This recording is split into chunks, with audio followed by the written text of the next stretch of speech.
kung bakit tayo hindi nagkapalit ng open muffler, open pipe, hihina yung performance. Gastos lang, nasisiyahan ka sa ingay, nasisiyahan ka sa bomba ng bomba, red band ka ng red band. 45 degree angle, yung 45 degree angle mo, so malamang dito sa may sapatos ko.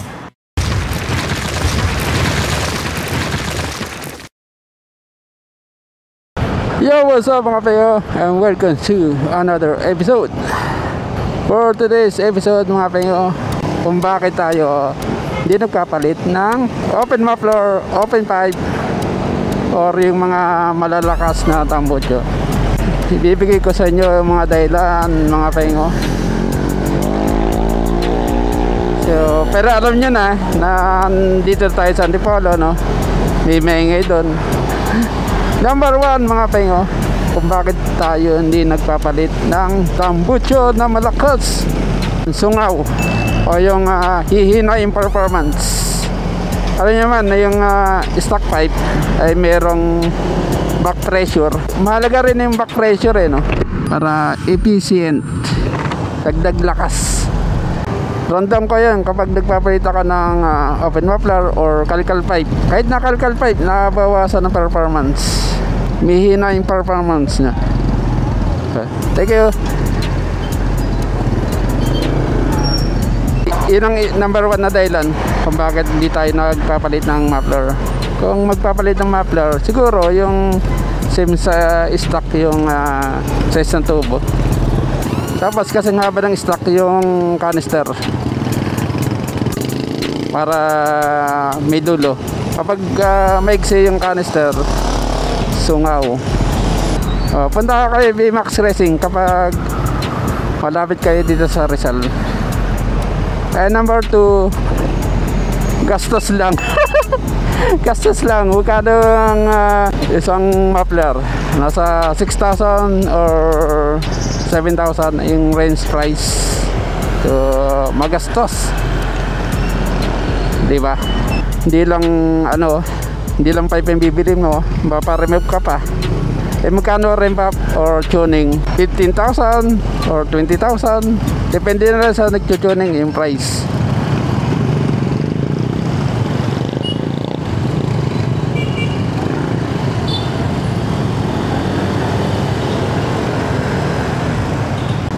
Parang mas malakas sa gas kapag naka open muffler kasi nga nasisiyahan ka sa ingay, nasisiyahan ka sa bomba ng bomba, ribang ka ng ribang, boy bomba.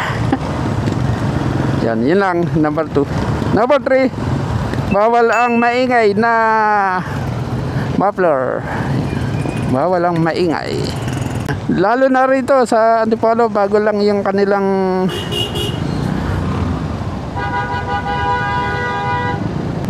implemented ng bawal ang open pipe. Magkano yung tubos? Nasa 2,500. Maynila, bawal ang open muffler. Hanggang 99 decibels yung kanilang required na ingay or pasang decibels. Mamaya tingnan natin kung ilan ang decibels ng stock. Ito ordinance yan na bawal ang maingay sa Antipolo, Manila, Marikina. Dahil nga nakakabulaw kapag gabi, maraming humaharurot. Wait lang, ba't dito ako dumaan? Kakalan ako sa may Flying Bee sa may Ligas Park pasarap ang kwento. So far naman, wala naman nanguhuli ngayon dito. Chimpuan lang siguro. Habawa, rush hour, tama sa panghuli yan. Mga pasukan ng mga nagwa-work saka uwian. Kinakadalasan ng checkpoint ng open muffler para marami silang mahuli. Sa Maynila may tester, may DB meter, kaya lang yung proseso. Dito nga pala sa Antipolo, walang test, walang DB meter. Tenga meter ang gamit. Is a tenga meter. Kaya kapag aftermarket ka, maingay, huli ka pag na-checkpoint ka sa checkpoint nila. Pero marami na rin yung bawal ang open pipe kahit sa Valenzuela, Malabon, sa Taningan dati pinagbawal kahit na big bike hinuhuli sa Tanay.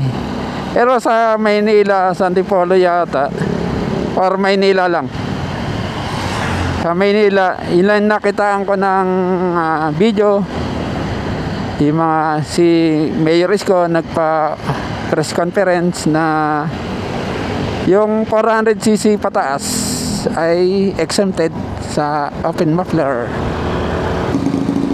Exempted ang 400cc pataas kasi daw ang dahilan ay baka sumabog si makina. Stock pipe rin naman ang yung big bike, may stock pipe din yan. Pinapalitan lang natin para maganda tunog. Yung 2 cylinder, saka 3 cylinder, and 4 cylinder. Kapag 1 cylinder, parang nakakairita sa tenga. Para sa akin lang wag masasaktan yung mga 1 cylinder. Rin ako, R15 na 155cc na sports bike, maingay sa tenga. Tapos nagkaroon din tayo ng R3 na 2 cylinder. Ang sarap sa tenga. Pero patagalan, nakakabingi rin kapag malayo biyahe. Lalo na sa mga dadatan nating bahayan. Pag dumaan tayo, magugulat sa lakas ng muffler natin. Kaya na-implement yung ganyan sa mga city. Lalo na sa Marikina. Number 4, istorbo sa natutulog sa gabi at sa umaga. Di ba ang alis natin or pasok nyo ay 8. Tapos kung malayo yung pupuntahan nyo, gigising ka ng 5. Tapos kapainit ka ng makina mga 5 or 6 o'clock. Kadalasan merong merong natutulog pa kapag alas 6. Di man kasi lahat papasok.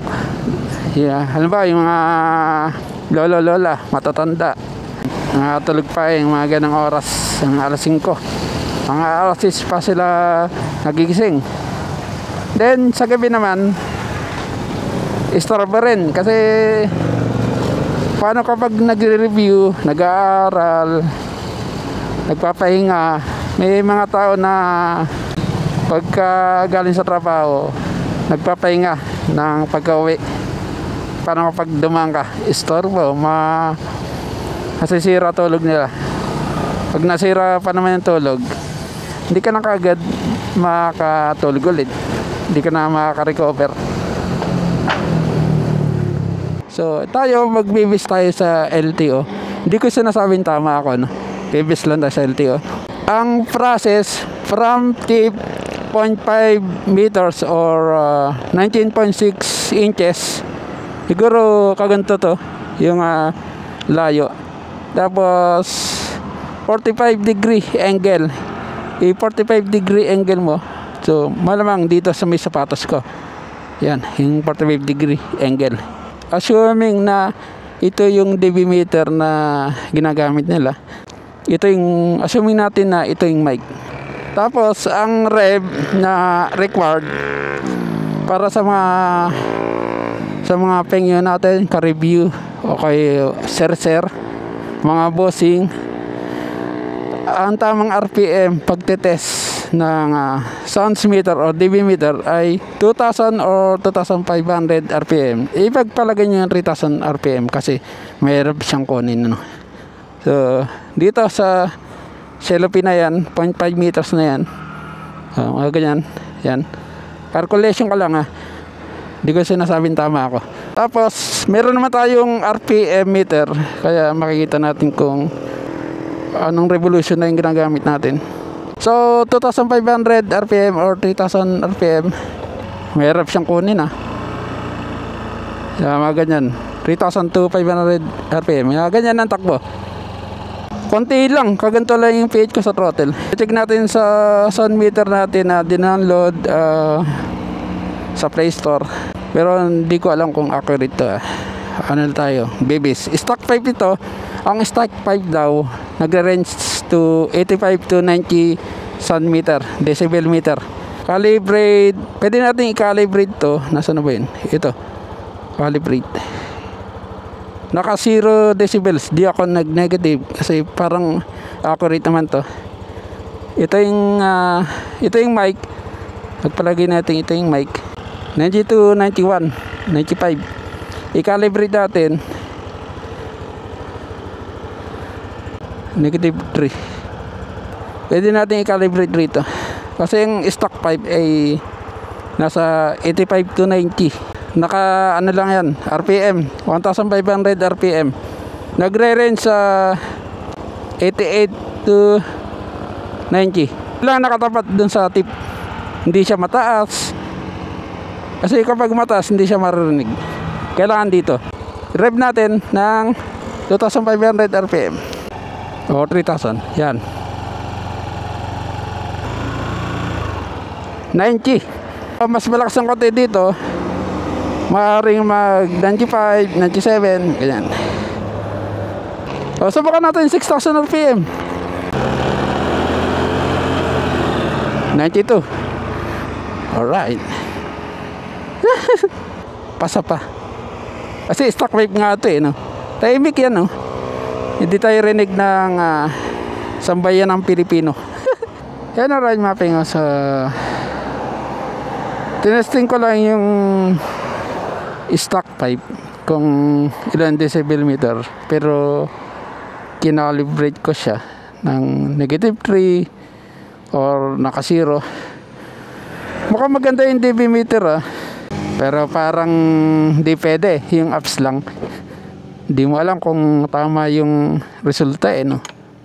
Pero mahalaga ituro ko sa inyo yung proseso ba. Pero hindi tayo naka-open pipe. Kasi yun ang ayaw ko, yun ang dahilan. Kaya ayaw ko palit ng open muffler. Baka yung iba mayabang sa akin. Sabi bomba ng bomba. Kasi kapag tayo medyo aggressive, mayabang ang dating. Kasi nga sa tunog ng muffler, yung gaganto-ganto ka, pipit-pit ka ng throttle. Yan, parang mayabang ang dating natin doon. Kaya isa sa mga sign or nagiging dahilan ng road rage. Ay yabang nun, habulin ko nga. Ganun. Pero kapag naka stock muffler, you know, ang bait-bait mo, yun ang dahilan mga peng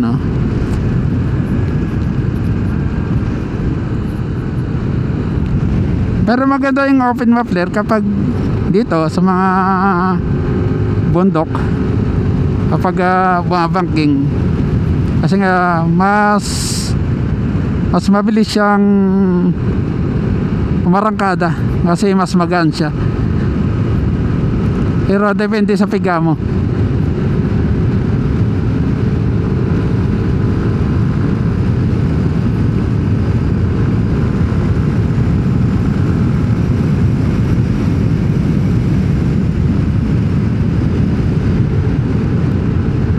Wala na.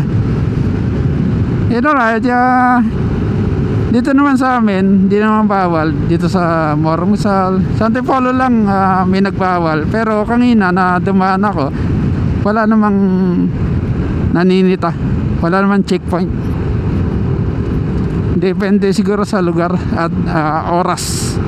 Kung ikaw naman ay dumadaan palagi, uwi mo alas 5, mag-isip-isip ka na magpalit ng stock muffler or yung tahimik. Lagay ka ng DB killer. Oh, banking.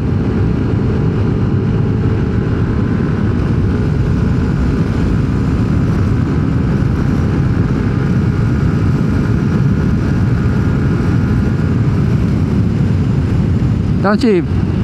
Downshift. Gamit na gamit dito yung downshift eh, no?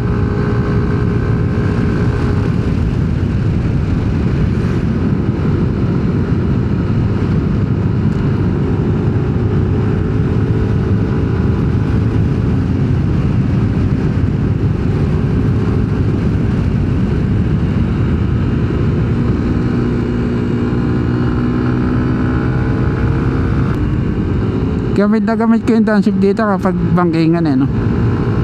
Downshift ka ng isa, malaking bagay na. Tapos naka S-mode ka pa. Ay, huwag kang babangking kapag umuulan. Ano ka po? Kaya na ride mga peng, ilang yung ating vlog for today. Lagi tayo mag-ingat. At balik stock pipe na tayo. Kayo pala, ako stock pipe talaga kasi sungaw lang. Sungaw lang yung magiging performance. And sayang din yung ano eh, yung pine. Pang ano eh, pambili na rin ng pyesa yon. 2,500.